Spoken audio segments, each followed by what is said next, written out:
naangalia, anasema acha mtafute nimpigie tu.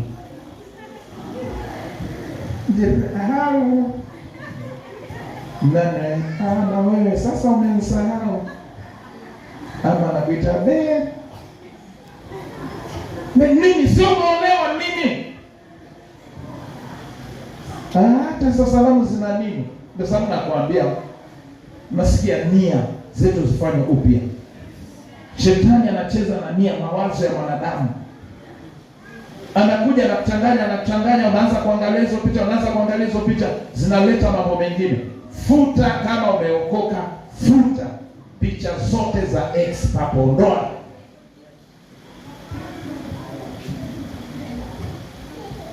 Na nikizipata hapo utaniambia zilikuwa zafanya nini hapo bado.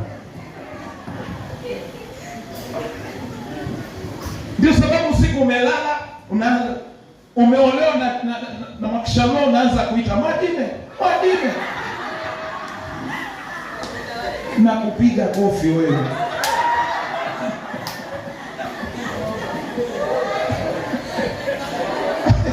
Hiyo ni sasa, hizo ndio mambo sasa kwa nasema. Hiyo ni baadhi yao. Muamshe na kofi. Mwingine mnani?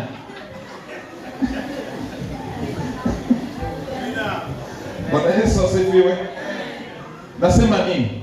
Wala msifuatishe namna ya dunia hii, bali mgeuzwe kwa kufanywa upya nia zetu. Mwambie Bwana, ponya mawazo yangu. Okoa mawazo yangu Bwana. Mwambie damu ya Yesu ina uwezo ya kufuta mikanda yote. Futa Yesu. Bwana Yesu asifiwe sana. Na Yesu atafuta kupitia kwa damu yake, ili mpate kujua hakika